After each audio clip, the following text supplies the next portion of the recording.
Assalamualaikum warahmatullahi wabarakatuh.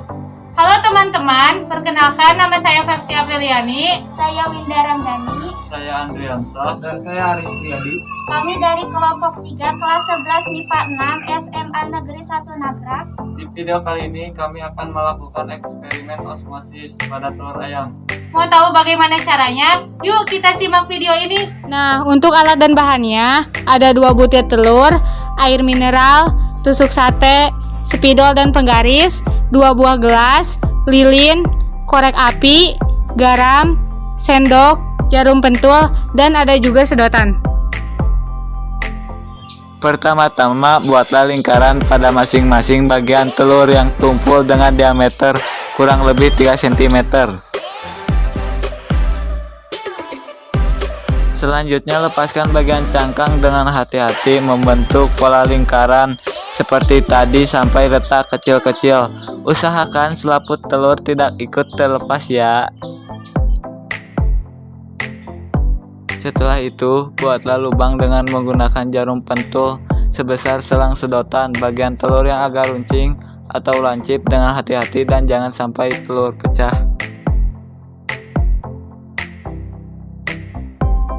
Kemudian, masukkan sedotan kepada lubang telur yang sudah disiapkan sedalam kurang lebih setengah bagian telur. Setelah itu, tutuplah celah lubang telur dan sedotan rapat-rapat dengan cara meneteskan lilin cair di sekitar selang sedotan. Langkah berikutnya, buatlah skala sentimeter pada selang sedotan yang sudah disiapkan dengan spidol permanen.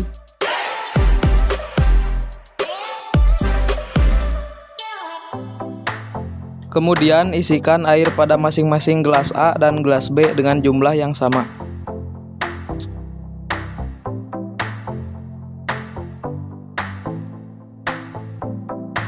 Lalu pada gelas B beri garam kurang lebih 2 sendok makan dan aduk sehingga menjadi larutan garam.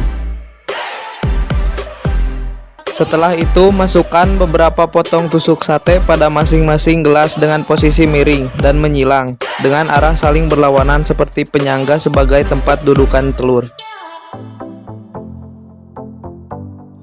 Selanjutnya, dudukan telur yang sudah dipasang sedotan berskala 7 cm di atas.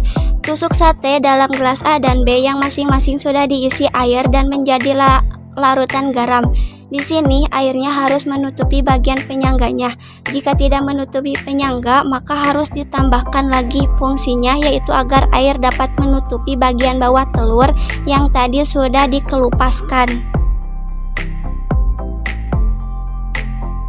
Dan yang terakhir, amati perubahan panjangnya dan catatlah dengan cermat apa yang terjadi pada masing-masing gelas A dan B.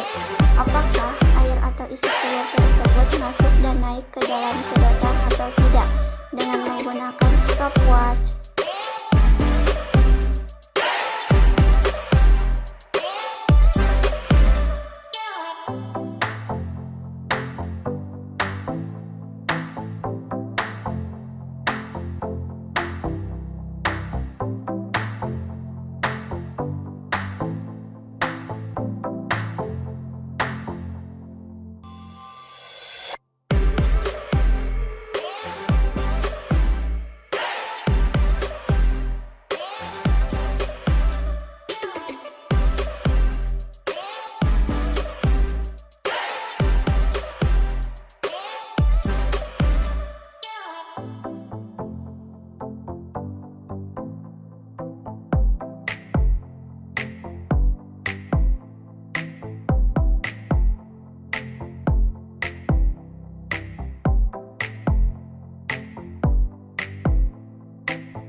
Osmosis adalah difusi pelarut melalui membran semipermeabel.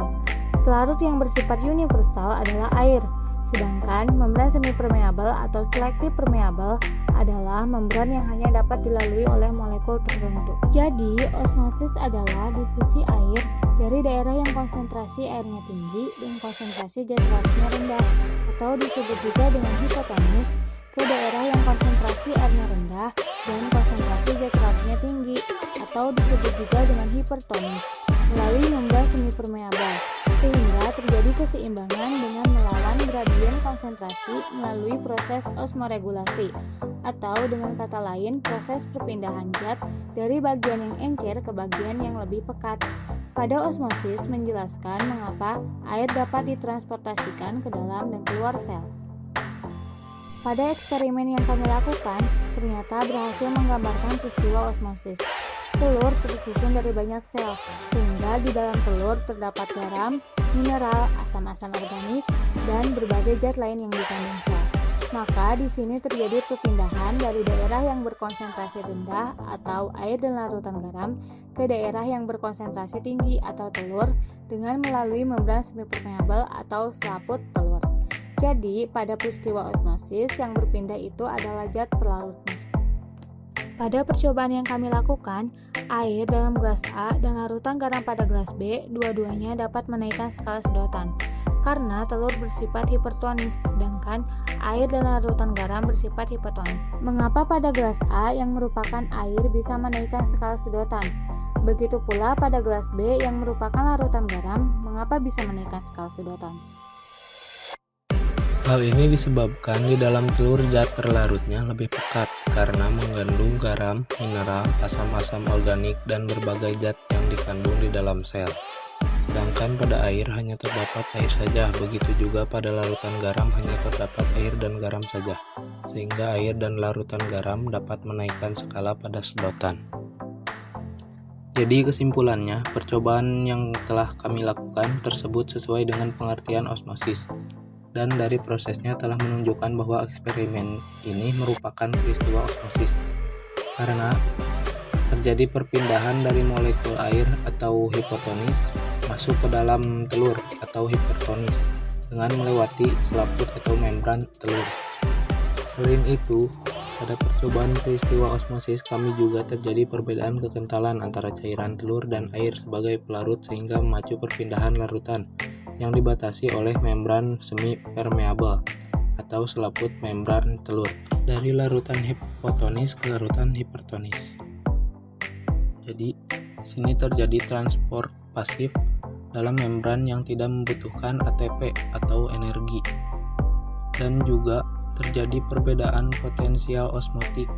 Potensial osmotik air yang lebih besar dibandingkan dengan potensial osmotik pada telur. Manfaat peristiwa osmosis ini dalam kehidupan sehari-hari yaitu salah satunya dapat dimanfaatkan untuk mengawetkan makanan. Selain menggunakan telur eksperimen, osmosis ini juga bisa menggunakan tomat, wortel, mentimun, dan kentang. Nah, itulah eksperimen peristiwa osmosis pada telur ayam. Terima kasih sudah menonton videonya.